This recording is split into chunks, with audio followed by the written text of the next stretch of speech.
Hello दोस्तों, अगर आप एक सीएससी वीएलई है या फिर आपके पास एक सीएससी आईडी है तो आप Jammu and Kashmir union territory में यानी जेके ई सर्विसेज पोर्टल पे कैसे आप सीएससी के थ्रू न्यू डोमिसाइल सर्टिफिकेट के लिए अप्लाई कर सकते हैं या फिर किसी भी डोमिसाइल सर्टिफिकेट को आप डाउनलोड कर सकते हैं थ्रू सीएससी, वो सब डिटेल में आपको आज इस वीडियो में बताऊंगा। So let's get started.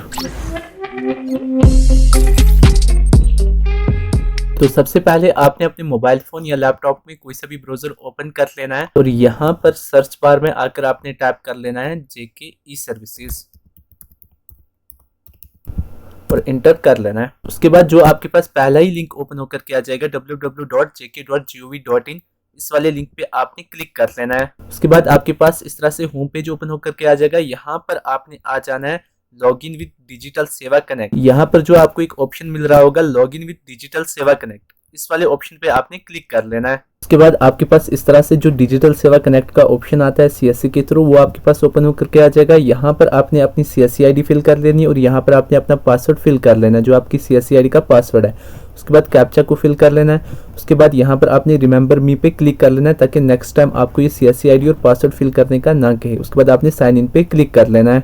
Then उसके बाद आपकी सीएससी आईडी के थ्रू ये आपका जो पोर्टल है वो लॉगिन हो जाएगा और यहाँ पर जो वेलकम है उसके सामने आपकी सीएससी आईडी भी शो हो जाएगी और यहाँ पर आपके पास वेलकम यूजर भी आ जाएगा। उसके बाद आपने यहाँ पर रजिस्टर सिटीजन पे क्लिक कर लेना है। देन उसके बाद यहाँ पर आपके पास इंस्ट्रक्शन का जो पेज ओपन होकर के आ जाएगा। यहाँ पर आपने सिंपल क्रॉस पे क्लिक कर लेना है।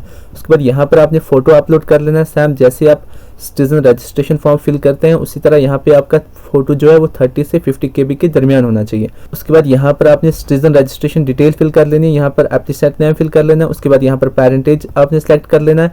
अगर वो लड़की जो है शादीशुदा है तो यहाँ पर आपने हस्बैंड सेलेक्ट कर लेना है। उसके बाद यहाँ पर आपने उनके हस्बैंड का नाम फिल कर लेना है। उसके बाद डेट ऑफ बर्थ सेलेक्ट कर लेनी है एज पर आधार। उसके बाद एज ऑटोमेटिकली काउंट होकर के आ जाएगी। यहाँ पे आपने जेंडर सेलेक्ट कर लेना है। उसके बाद उनका जो रेजिडेंशियल एड्रेस है एज पर आधार आपने यहाँ पर फिल कर लेना है। उसके बाद डिस्ट्रिक्ट को सिलेक्ट कर लेना है, तहसील को सिलेक्ट कर लेना है। उसके बाद यहाँ पर आपने विलेज नेम फिल कर लेना है। उसके बाद पिन कोड को सिलेक्ट कर लेना है। उसके बाद अगर उनका परमानेंट एड्रेस और रेजिडेंशियल एड्रेस सेम है तो आपने यहाँ पर यस पे क्लिक कर लेना है। जो परमानेंट एड्रेस है वो ऑटोमेटिकली फिल हो जाएगा। उसके बाद यहाँ पर एडिशनल डिटेल्स में जो मोबाइल नंबर है वो आपने यहाँ पे फिल कर लेना है। उसके बाद आपने वेरीफाई मोबाइल नंबर पे क्लिक कर लेना है। उनका नंबर अगर अवेलेबल होगा तो यहाँ पर आपके पास लिखा हुआ आ जाएगा। उसके बाद आपने यहाँ पर ईमेल आईडी फिल कर लेनी है क्योंकि जो भी कोई अपडेट होती है डोमिसाइल के रिलेटेड तो वो आपको जो है वो मेल में आ जाती है। उसके बाद यहाँ पर आपने लॉगिन डिटेल्स में एक लॉगिन आईडी क्रिएट कर लेनी है। यहाँ पर आपने लॉगिन नेम में उनका नाम उसके साथ कुछ भी आगे ऐड कर लेना है न्यूमेरिकल में। उसके बाद यहाँ पर आपने चेक अवेलेबिलिटी पे क्लिक कर लेना है। चेक अवेलेबिलिटी पे क्लिक करने के बाद यहाँ पर अगर वो यूजर नेम जो है वो अवेलेबल होगा तो यहाँ पर आपके पास शो हो जाएगा। उसके बाद यहाँ पे सिक्योरिटी क्वेश्चंस में कोई भी आपने सेलेक्ट कर लेना है और यहाँ पर आपने आंसर में उसी सिक्योरिटी क्वेश्चन का कोई भी आंसर रख लेना है। उसके बाद यहाँ पर आपने कैप्चा फिल कर लेना है और प्रीव्यू डिटेल्स पे क्लिक कर लेना है।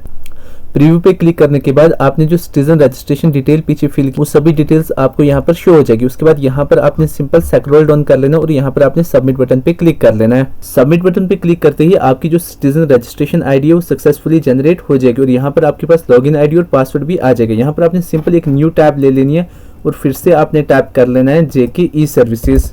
उसके बाद सेम आपने उसी तरह यहाँ पर लॉगिन विद डिजिटल सेवा कनेक्ट पे क्लिक कर लेना है। देन उसके बाद यहाँ पर आपने आ जाना है ई सर्विसेज वाले सेक्शन पे और यहाँ पर आपने क्लिक कर लेना है रिवेन्यू डिपार्टमेंट और यहाँ पर एप्लीकेशन फॉर डोमिसाइल सर्टिफिकेट, इस वाले ऑप्शन पे आपने क्लिक कर लेना है। उसके बाद जैसे आप इस पे क्लिक करोगे तो यहाँ पर आपको जो सीएससी में एक ऑप्शन मिल जाएगा कि यहाँ पर आपने सिर्फ सिटीजन आईडी फिल करनी है और सबमिट बटन पे क्लिक कर लेना है। देखो अब मैं आपको बता देता हूँ कि आप जो सीएससी के थ्रू डोमिसाइल सर्टिफिकेट अप्लाई करते हो और जो आप मैनुअली सिटीजन रजिस्ट्रेशन आईडी करके डोमिसाइल सर्टिफिकेट अप्लाई करते हो उसमें डिफरेंस क्या है। यहाँ पर सिर्फ आपने सिटीजन आईडी डालनी है और सबमिट बटन पे क्लिक करके जो भी सिटीजन डिटेल होगी वो आपके पास शो हो जाएगी। लेकिन अगर हम वैसे करते हैं विदाउट सीएससी, वहाँ पे हमें यूजर आईडी उसके बाद पासवर्ड फिल करना पड़ता है। उसके बाद जो पासवर्ड होता है उसको दोबारा से रीजनरेट करके वहाँ पे एक न्यू पासवर्ड सेट करना पड़ता है। उसके बाद हमें लॉगिन करना पड़ता है। लेकिन यहाँ पे सीएससी में वो झंझट नहीं। यहाँ पे हमने सिर्फ जो हमने रजिस्ट्रेशन की यहाँ पर हमने सिटीजन आईडी को कॉपी कर लेना है और यहाँ पर हमने आके पेस्ट कर लेना है।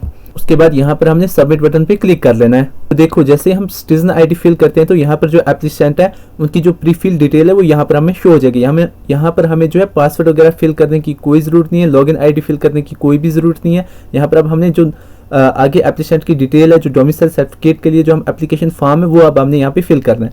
इसके लिए यहाँ पर हमने अब सिंपल स्क्रॉल डाउन कर लेना है। उसके बाद यहाँ पर हमने एप्लीकेंट का फादर नेम फिल कर लेना है, मदर नेम फिल कर लेना है। इन केस के अगर वो मैरिड है तो यहाँ पर हमने नेम ऑफ स्पोज भी फिल करना है, वो मैंडेटरी है। उसके बाद यहाँ पर हमने आधार नंबर फिल कर लेना है। देन उसके बाद यहाँ पर एड्रेस डिटेल में यहाँ पर हमने विलेज नेम फिल कर लेना है, लोकेलिटी नेम फिल कर लेना है। उसके बाद जो उनका पोस्ट ऑफिस होगा वो हमने यहाँ पर फिल कर लेना है। उसके बाद यहाँ पर जो period of stay at present location, वो कब से उस लोकेशन पे रह रहे हैं वो हमने यहाँ पे ईयर्स में फिल कर लेना है और यहाँ पर हमने मंथ्स में फिल कर लेना है। उसके बाद यहाँ पर आपने सेलेक्ट कर लेना है कि उनके पास अगर किसी और स्टेट या यूनियन टेरिटरी की डोमिसाइल सर्टिफिकेट है तो यहाँ पर हम यस पे क्लिक करेंगे, अगर नहीं है तो यहाँ पर हमने सिंपल नो पे क्लिक कर लेना है। उसके बाद यहाँ पर जो हमने अब डॉक्यूमेंट अटैच करने, जो भी आपके पास बेनिफिशियरी या कस्टमर आया हुआ है उनके पास जो डॉक्यूमेंट है वो आपने यहाँ पे सिलेक्ट कर लेना है। उसके बाद सबमिट बटन पे क्लिक कर लेना है। जैसे कि अगर उनके पास अगर पीआरसी या परमानेंट रेजिडेंस सर्टिफिकेट यानी पछतानी सर्टिफिकेट है तो यहाँ पर हमने फर्स्ट ऑप्शन को सिलेक्ट कर लेना है। अगर उनके पास पीआरसी सर्टिफिकेट नहीं है तो उनके पास अगर इनके अलावा और कोई डॉक्यूमेंट है, जैसे कि यहाँ पर क्लॉज 2 रूल नंबर 5 में any of the following documents, यानी इनमें से उनके पास अगर कोई भी डॉक्यूमेंट है, चाहे उनके पास राशन कार्ड हो या फिर इमूवेबल प्रॉपर्टी रिकॉर्ड्स हो, एजुकेशन सर्टिफिकेट हो या वोटर लिस्ट हो या इलेक्ट्रिसिटी बिल हो या लेबर कार्ड हो या एम्प्लॉयर सर्टिफिकेट हो, अगर इनमें से कोई भी उनके पास एक भी डॉक्यूमेंट है तब भी उनकी जो डोमिसाइल सर्टिफिकेट है वो बन जाएगी।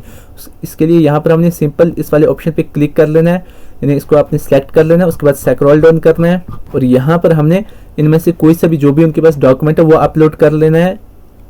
देन उसके बाद यहाँ पर हमने कैप्चा फिल कर लेना है। उसके बाद यहाँ पर कंसेंट देना है। कंसेंट के सामने ही जो आपकी सीएससी आईडी है वो शो हो जाती है। उसके बाद सिंपल आप यहाँ पे प्रीव्यू पे क्लिक कर लेना है। प्रीव्यू पे क्लिक करते ही आपने जो डोमिसाइल सर्टिफिकेट के लिए जो फॉर्म फिल किया, जो भी डिटेल फिल की है वो यहाँ पर आपके पास शो हो जाएगी। यहाँ पर आपने अपनी डिटेल्स को दोबारा से रीचेक कर लेना है। अगर आपको सभी डिटेल्स बिल्कुल एक्यूरेट और एक्जैक्ट लगे तो आपने सिंपल स्क्रॉल डाउन करके यहाँ पर आपने सबमिट बटन पे क्लिक कर लेना है। सबमिट बटन पे क्लिक करते ही आपकी जो डोमिसाइल सर्टिफिकेट है वो सक्सेसफुली सबमिट हो जाएगी और यहाँ पर आपके पास एप्लीकेशन नंबर जो है वो जनरेट हो जाएगा। और यहाँ पर आपको एक और भी ऑप्शन मिल जाएगा, प्रिंट रिसिप्ट। इस पे क्लिक करके आप कस्टमर को एक्नॉलेजमेंट स्लिप का जो है वो प्रिंट उन्हें दे सकते हैं। इसके अलावा सीएससी के थ्रू आपको एक और ऑप्शन मिलता है डाउनलोड का। यहाँ पर आप किसी भी डोमिसाइल सर्टिफिकेट को डाउनलोड कर सकते हो, चाहे वो किसी ने भी जनरेट की हो, सिर्फ आपके पास जो वो एप्लीकेशन आईडी यानी एप्लीकेशन नंबर होना चाहिए, यानी वो किसी भी यूजर आईडी से अप्लाई हुई हो। अगर आपके पास यूजर आईडी और पासवर्ड नहीं है तो आप सीएससी के थ्रू उन्हें डोमिसाइल सर्टिफिकेट डाउनलोड करके दे सकते हैं। यहाँ पर सिंपल आपने कैप्चा को फिल करना है, उसके बाद एप्लीकेशन आईडी को फिल कर लेना है। उसके बाद यहाँ पर आपने सबमिट बटन पे क्लिक करना है। जैसे ही आप सबमिट बटन पे क्लिक करोगे तो पीडीएफ में आपकी जो डोमिसाइल सर्टिफिकेट है वो डाउनलोड हो जाएगी। तो दोस्तों सीएससी के थ्रू इस पोर्टल पे हमें दो अच्छे ऑप्शंस मिल रहे हैं, यानी नंबर फर्स्ट कि जब हम सिटीजन रजिस्ट्रेशन करते हैं तो यहाँ पर हमें सीएससी के थ्रू लॉगिन आईडी और पासवर्ड, यानी जो हम रीजनरेट पासवर्ड करके एक न्यू पासवर्ड सेट करते हैं वो हमें करने की कोई भी जरूरत नहीं होती है। और सेकंड है डाउनलोड डोमिसाइल सर्टिफिकेट, यानी यहाँ पर हम किसी भी डोमिसाइल सर्टिफिकेट को डाउनलोड कर सकते हैं। सो आई होप ये वीडियो आपको बहुत पसंद आई होगी। अगर इसके रिलेटेड आपके पास कोई भी क्वेरी है तो आप नीचे कमेंट करके पूछ सकते हैं।